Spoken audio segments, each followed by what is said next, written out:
நண்பர்கள் எல்லாருக்கும் வணக்கம். இன்றைக்கி வந்து நம்ம என்ன பார்க்க போகிறோம்னு பார்த்தீங்கன்னா, நம்ம டிஎன்பிஎஸ்சி சிலபஸில் பொது தமிழ் டாப்பிக்கில் வந்து ஒவ்வொரு தமிழறிஞர்களாக பற்றி நம்ம வீடியோஸ் வந்து கொடுத்துட்ருக்கோம். ஸோ இன்றைக்கி வந்து நம்ம யாரை பற்றி பார்க்க போகிறோம்னு பார்த்தீங்கன்னா, பெரியார். ஸோ அவரை பற்றி தான் வந்து பார்க்க போகிறோம். ஸோ நீங்கள் அவரை பற்றி நீங்கள் ஸ்கூல் புக்ஸில் வந்து நியூ புக், ஓல்டு புக்ஸ் ரெண்டுத்தையும் வந்து நீங்கள் பார்க்கணுன்னு அவசியம் கிடையாது.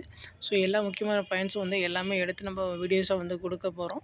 ஸோ அதனால் வந்து இந்த வீடியோஸ் வந்து நீங்கள் ஃபுல்லாக பார்த்தாலே போதும். நீங்கள் புக்ஸ் எடுத்து படிக்கணும்னு அவசியம் கிடையாது. ஸோ இதுக்கு முன்னாடி நிறைய தமிழறிஞர்கள் பற்றி வீடியோஸ் போட்டிருக்கோம். சப்போஸ் அது யாராச்சும் பார்க்காம இருந்தாலும் பார்த்துக்கோங்க. சரி வாங்க பெரியாரை பற்றி பார்க்கலாம். ஸோ இப்போ தான் வந்து நம்ம சேனலை வந்து ஃபஸ்ட் டைம் பார்க்குறீங்கன்னா கொஞ்சம் சப்ஸ்கிரைப் பண்ணுங்கள், சப்போர்ட் பண்ணுங்கள், ஃப்ரெண்ட்ஸுக்கும் வந்து ஷேர் பண்ணுங்கள். சரி பார்க்கலாம். ஸோ அவருடைய இயற்பெயர் என்னென்னு பார்த்தீங்கன்னா ஈவே ராமசாமி. அவருடைய காலங்கள் பார்த்தீங்கன்னா 17/9/1879 முதல் 24/12/1973 வரை. அவருடைய சிறப்பு பெயர்கள்லாம் பாருங்கள்: பகுத்தறிவு, பகலவன், சுயமரியாதை சுடர், பெண்ணின் போர் முரசு, புத்துலக தொலைநோக்காளர், ஈரோட்டு சிங்கம், வைக்கம் வீரர், தெற்காசியவன், சாக்ரட்டிஸ் அப்படின்னு சொல்லிட்டு சொல்லுவாங்க. ஸோ சிறப்புகள் பாருங்கள்.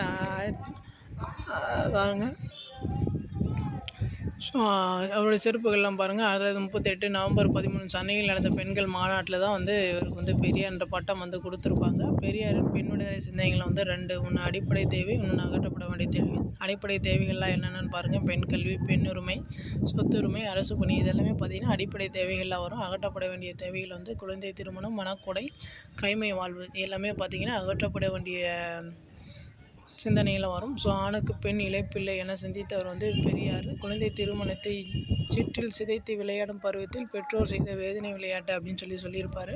தாமே பாடுபட்டு உழைத்து முன்னேற வேண்டும் எண்ணம், உயர்ந்த எண்ணம் நம் இளைஞர்களுக்கு வர வேணும் அப்படின்னு சொல்லியிருப்பார்.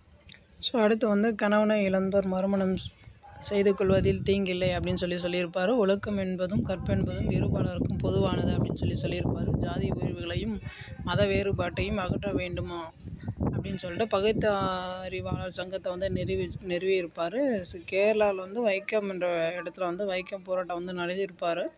பெண்களுக்கு நகையோ அழகான உடையோ முக்கியம் இல்லை, அறிவும் சுயமரியாதையும் தான் முக்கியம் அப்படின்னு சொல்லியிருப்பார். அறிவு என்பது வளர்ந்து கொண்டே இருக்கும், புதியன ஒன்றை ஈட்டல் வேண்டும் அப்படின்னு சொல்லியிருப்பார். பெரியார் எதிர்த்த வந்து என்னென்னு பார்த்தீங்கன்னா இந்தி திணிப்பு, குலக்கல்வி திட்டம், தேவதாசி முறை, கல்லுண்ணல் எதுவும் கிடையாது. நம்ம கல்லுக்கடையெல்லாம் இருக்கு இல்லையா, ஸோ அது, ஸோ குழந்தை திருமணம், மனக்கொடை இதெல்லாம் எதிர்த்திருப்பார். ஸோ பெரியார் விதைத்த விதைகள்லாம் வந்து பார்த்திங்கன்னா கல்வியிலும் வேலைவாய்ப்பிலும் பெண்களுக்கு வந்து இடஒதுக்கீடு, சொத்துரிமை, குடும்ப நலத்திட்டம், கலப்பு திருமணம், சீர்திருத்த திருமணம். அடுத்து பார்த்திங்கன்னா அவர் வாழ்நாளில் வந்து 8600 நாட்கள், கிட்டத்தட்ட 13,12,000 கிலோமீட்டர் வந்து பயணம் செஞ்சுருப்பார். ஸோ 10,700 கூட்டங்களில் பங்கேற்று 21,400 மணி நேரம் வந்து உரையாற்றியிருப்பார். ஸோ 27/6/1970 யுனெஸ்கோ வந்து இவருக்கு தெற்காசியன் சாக்ரட்டிஸ் அப்படின்ற பட்டம் வந்து கொடுத்துருப்பாங்க. அவருடைய இதழ்கள்லாம் பாருங்கள்: குடியரசு, விடுதலை, உண்மை, ரிவோல்ட். இது எல்லாமே பார்த்திங்கன்னா அவருடைய இதழ்கள் தான்.